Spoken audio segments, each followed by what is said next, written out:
Allah erschuf Dinge, die uns schaden könnten. Und doch dienen sie uns gleichzeitig jeden Tag.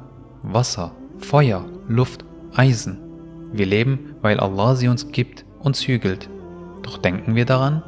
Spüren wir diese Abhängigkeit? Oder sehen wir nur den Nutzen und vergessen die Ni'ma, die er uns schenkt?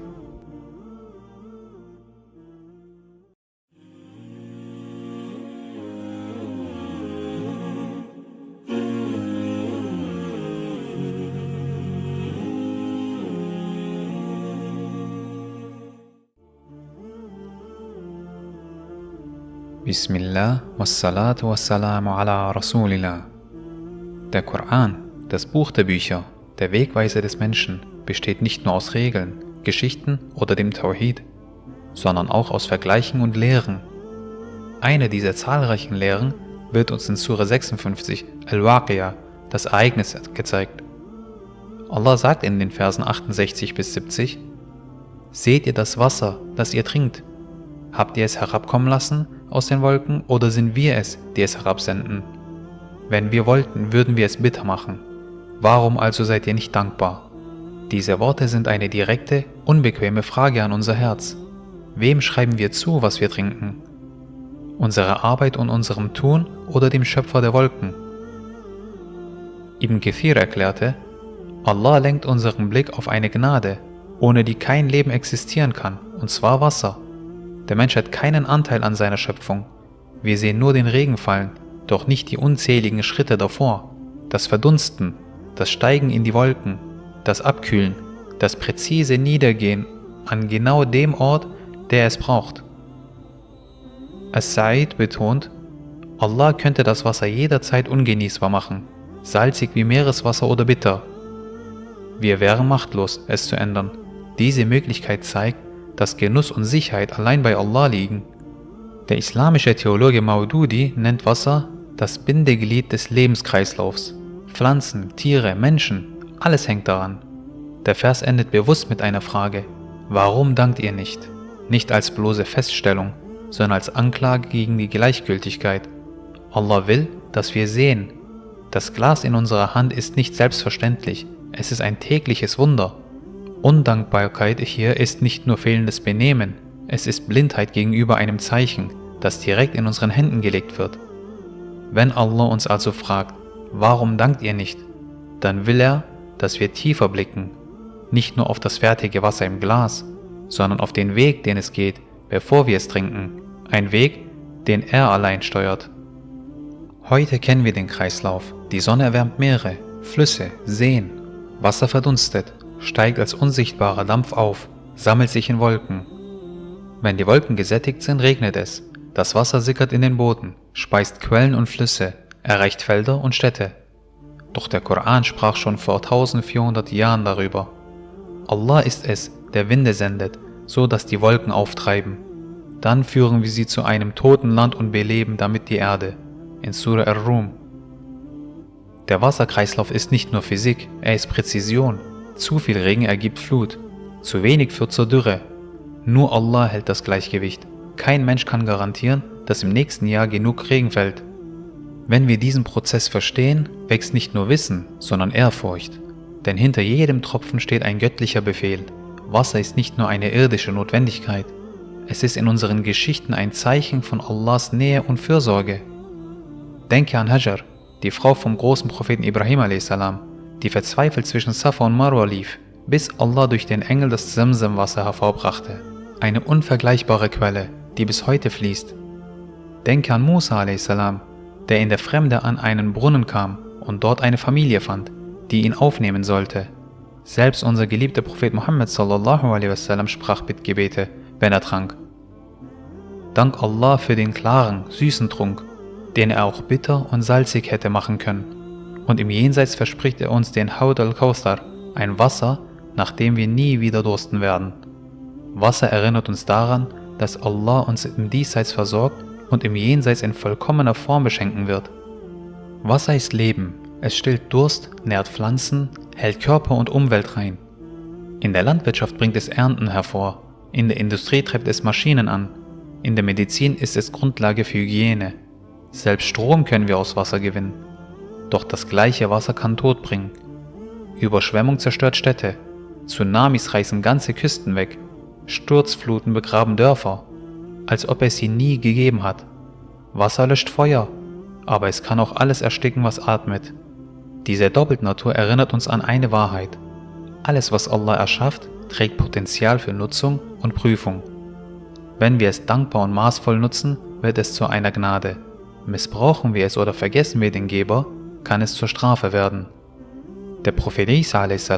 sagte sinngemäß: Tuba für den, der bei allem, was er sieht, eine Lehre zieht. Wasser lehrt uns, dass wir abhängig sind. Wir sind schwach und leben nur, weil Allah die Kräfte der Natur zu unseren Gunsten bändigt. Wer das erkennt, trinkt nicht einfach. Er sagt Bismillah zu Beginn und beendet mit Alhamdulillah mit voller Überzeugung. So wie Wasser nicht nur Gnade, sondern auch Prüfung sein kann, gibt es ein weiteres Element, das Allah in diesen Versen nennt. Etwas, das Wärme schenkt, Essen zubereitet oder Metalle formt und doch alles zerstören kann, was wir lieben, das Feuer. Allah subhanahu wa ta'ala sagt weiter in Surah Al-Waqi'a: Seht ihr das Feuer, das ihr entzündet? Seid ihr es, die den Baum hervorgebracht haben, oder sind wir der Hervorbringer? Wir machen es zu einer Erinnerung an das Höllenfeuer und versorgen für die Reisenden. Ibn Kathir erklärt: In Arabien wurde Feuer traditionell aus bestimmten grünen Bäumen entzündet. Der Mensch nutzte das Holz, aber die Fähigkeit, dass aus einem Baum Feuer entstehen kann, ist Allahs Werk. Erinnerung bedeutet hier, Feuer soll uns bewusst machen, dass Allah aus scheinbar Lebendigem etwas entstehen lässt, das völlig anders ist. Und es soll uns an das Höllenfeuer erinnern, eine Realität, die ebenfalls von ihm erschaffen ist. Versorgung für die Reisenden beschreibt den praktischen Nutzen.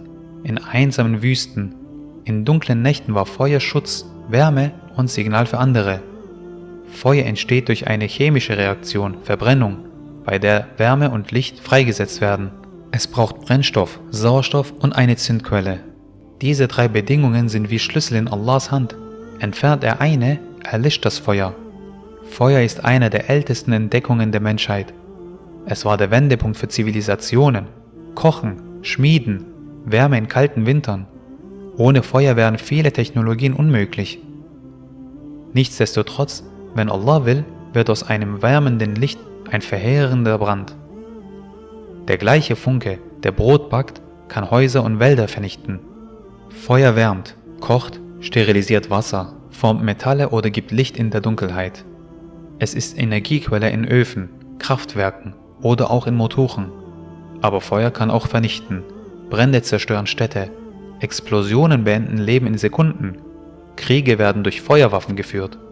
Diese Gegensätzlichkeit lehrt, Allah hat nichts erschaffen, das nicht sowohl Barmherzigkeit als auch Warnung in sich trägt. Der Gläubige sieht im Feuer nicht nur Nutzen, er sieht das Gleichnis. So wie Feuer Holz verzehrt, verzehrt auch die Strafe Allahs die Sünden.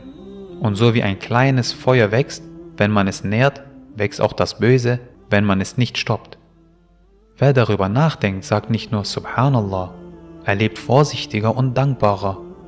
Wasser und Feuer, zwei Gegensätze, die Allah so erschaffen hat, dass sie uns nützen und uns prüfen können.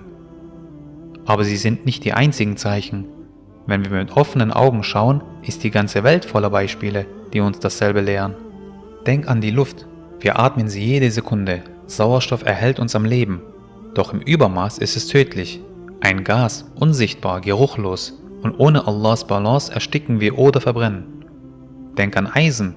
Es baut Brücken, schützt Häuser und erschafft Werkzeuge. Doch dieselbe Härte schmiedet auch Waffen. Allah sagt: Und wir haben das Eisen herabgesandt, in dem große Härte und Nutzen für die Menschheit ist. Denk an die Sonne, sie gibt Licht, Wärme und Leben für Pflanzen.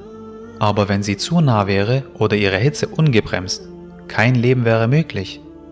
Sogar unsere Zunge, mit ihr loben wir Allah, lehren Gutes, trösten. Mit derselben Zunge können wir verletzen, lügen, zerstören.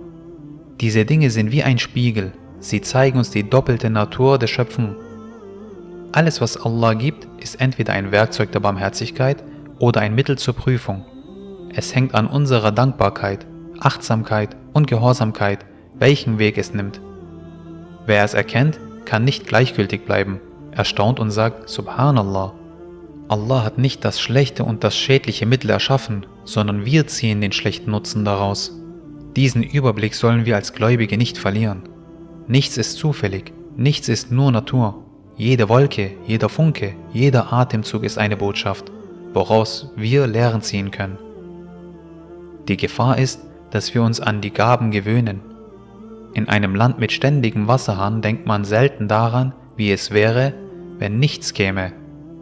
In einer warmen Wohnung vergisst man, was Feuer in der Kälte bedeutet. Erst wenn es fehlt, merken wir, wie abhängig wir sind. Dankbarkeit heißt nicht nur Alhamdulillah sagen, es heißt bewusst zu leben. Wenn du Wasser trinkst, denk, Allah hat es aus dem Himmel gesandt. Wenn du Feuer siehst, denk, Allah hat mir Wärme gegeben und mich vor seiner Zerstörung bewahrt. Praktisch heißt das, die Natur als ständiges Koranlesen sehen. Jedes Zeichen, das du siehst, ist eine Seite, die Allah dir aufschlägt. Wenn wir so leben, verändert sich unser Blick. Der Alltag wird zur Erinnerung, die Schöpfung zur Lehre und jeder Tag zum Grund, Allah zu lobpreisen. Jetzt, wo wir das wissen, verändert es nicht, wie wir diese Verse hören? Wenn Allah fragt, warum dankt ihr nicht, können wir dann noch schweigen? Also welche der Wohltaten unseres Herrn wollen wir denn noch leugnen? Möge Allah uns Augen geben, welche die Zeichen erkennen, Herzen, welche sie verstehen und Zungen, welche ihn subhanahu wa ta'ala lobpreisen.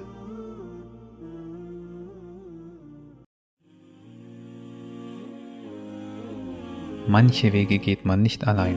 Wenn du offen für neue Themen bist, bleib gern dabei.